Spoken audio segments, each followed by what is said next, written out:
ಕಳೆದ ಒಂದು ತಿಂಗಳಿಂದ ಧರ್ಮಸ್ಥಳದ ವಿಚಾರದಲ್ಲಿ ಯಾವ್ಯಾವ ಬೆಳವಣಿಗೆಗಳು ಆಗಿದ್ದಾವೆ ತಮಗೆಲ್ಲ ಗೊತ್ತಿರತಕ್ಕಂಥ ವಿಚಾರ. ಭಾರತೀಯ ಜನತಾ ಪಾರ್ಟಿ ನಮ್ಮ ನಿಲುವು ಸ್ಪಷ್ಟವಾಗಿದೆ. ಏನು ರಾಜ್ಯ ಸರ್ಕಾರ ಧರ್ಮಸ್ಥಳದ ವಿಚಾರದಲ್ಲಿ ಸಮಗ್ರವಾಗಿ ತನಿಖೆ ಆಗಬೇಕು ಅಂತೇಳಿ SITಯನ್ನು ಘಟನೆ ಮಾಡಿದಾಗ SITಯನ್ನು ಘೋಷಣೆ ಮಾಡಿದಾಗ ಭಾರತೀಯ ಜನತಾ ಪಾರ್ಟಿ ಅದನ್ನು ಸ್ವಾಗತ ಮಾಡಿದ್ವಿ.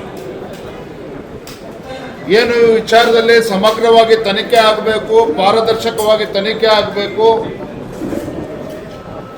ಸತ್ಯಾಂಶ ಹೊರಗೆ ಬರಬೇಕು ಅಂಥೇಳಿ ರಾಜ್ಯ ಸರ್ಕಾರದ ಈ ನಿರ್ಧಾರಕ್ಕೆ ನಾವು ಸಂಪೂರ್ಣವಾಗಿ ಬೆಂಬಲವನ್ನು ನೀಡಿದ್ವಿ.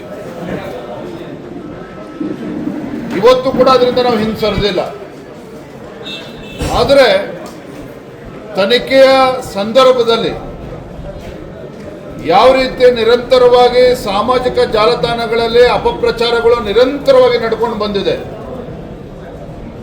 ಯಾವುದೇ ಅಪಪ್ರಚಾರವನ್ನು ನಿಲ್ಲಿಸ್ತಕ್ಕಂಥ, ತಡಿತಕ್ಕಂಥ, ಕಟ್ಟೆ ಹಾಕ್ತಕ್ಕಂಥ ಕೆಲಸ ರಾಜ್ಯ ಸರ್ಕಾರ ಮಾಡಲಿಲ್ಲ, ಪೊಲೀಸ್ ಇಲಾಖೆ ಮಾಡಲಿಲ್ಲ.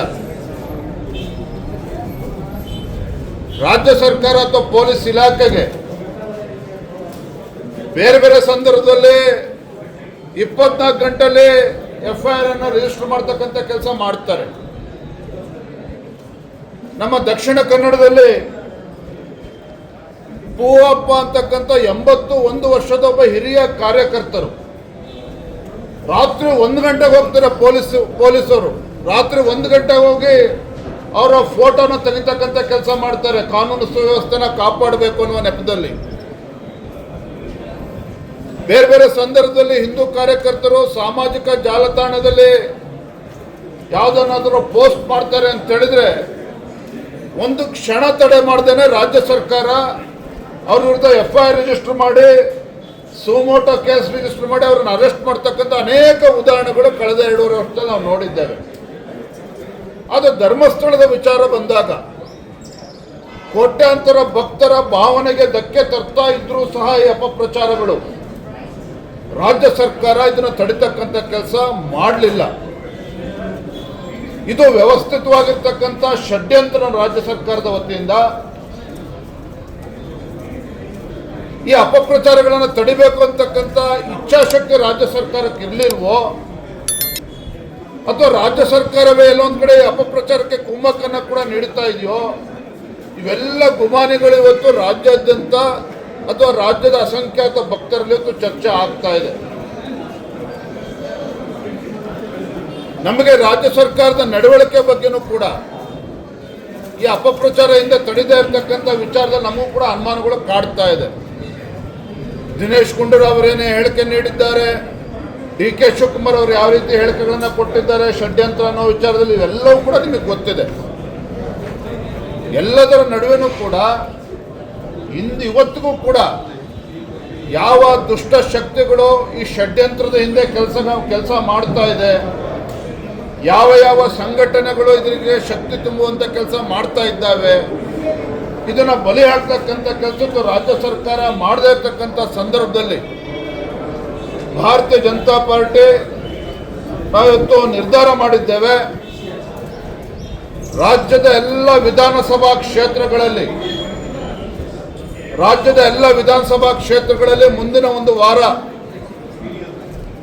ಎಲ್ಲ ವಿಧಾನಸಭಾ ಕ್ಷೇತ್ರಗಳಲ್ಲಿ ಈ ರಾಜ್ಯ ಸರ್ಕಾರದ ಧೋರಣೆಯ ವಿರುದ್ಧ ಹೋರಾಟವನ್ನು ಮಾಡಬೇಕು, ಪ್ರತಿಭಟನೆಯನ್ನು ಮಾಡಬೇಕು. ನಮ್ಮ ಬೇಡಿಕೆ ಯಾವ ಷಡ್ಯಂತ್ರಗಳಿದ್ದಾವೆ, ಕುತಂತ್ರಗಳಿದ್ದಾರೆ, ಇದನ್ನು ಬಲಿ ಹಾಕ್ತಕ್ಕಂಥ ಕೆಲಸ ರಾಜ್ಯ ಸರ್ಕಾರ ಮಾಡಬೇಕು.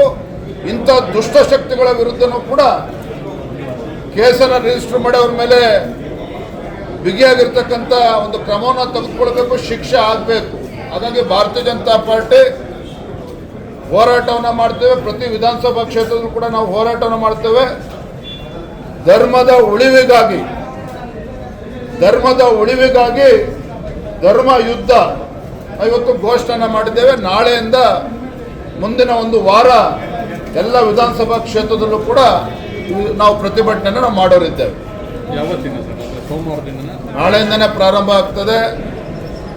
ನಾವು ಮೊನ್ನೆನೇ ಎಲ್ಲ ನಮ್ಮ ಜಿಲ್ಲೆಯ ಅಧ್ಯಕ್ಷರುಗಳು, ಪಕ್ಷದ ಎಲ್ಲ ಹಿರಿಯ ಪದಾಧಿಕಾರಿಗಳ ಜೊತೆ ಚರ್ಚೆನೂ ಕೂಡ ಮಾಡಿದ್ದೇವೆ. ನಾಳೆಯಿಂದನೇ, ಯಾಕೆಂದರೆ ಇವತ್ತು 3-4 ಹಂತದಲ್ಲಿ ಹೋರಾಟ ಆಗ್ತಕ್ಕಂಥದ್ದು ಎಲ್ಲ ವಿಧಾನಸಭಾ ಕ್ಷೇತ್ರಗಳಲ್ಲಿ ನಾಳೆಯಿಂದ ಚಾಲನೆ ಕೊಡ್ತಾ ಇದ್ದೇವೆ. ನಾಳೆಯಿಂದ ಹೋರಾಟ ಪ್ರಾರಂಭ ಆಗ್ತದೆ. ಇದೇ ಸಂದರ್ಭದಲ್ಲಿ BL ಸಂತೋಷ್ ಅವರ ಭಾಷಣಕ್ಕೆ ಸಂಬಂಧಪಟ್ಟಂತೆ ದೂರನ್ನು ಕೂಡ ಕೊಡಲಾಗಿತ್ತು. ಈಗ ಬ್ರಹ್ಮಾವರ ಪೊಲೀಸರು ಈಗ ಮಹೇಶ್ ನೋಡಿ ಅವರ ವಶಕ್ಕೆ ಪಡೆದುಕೊಂಡು ನೋಡಿ, ಈ ವಿಚಾರದಲ್ಲಿ ರಾಜ್ಯ ಸರ್ಕಾರ ಕಾನೂನಾತ್ಮಕವಾಗಿ ಏನು ತೀರ್ಮಾನವನ್ನು ತೆಗೆದುಕೊಳ್ಬೇಕು ಅವ್ರು ತೆಗೆದುಕೊಂಡಿದ್ದಾರೆ. ನಾವು ಇದರಲ್ಲಿ ಮಧ್ಯಂತರ ಪ್ರವೇಶ ಮಾಡೋದು. Thank you.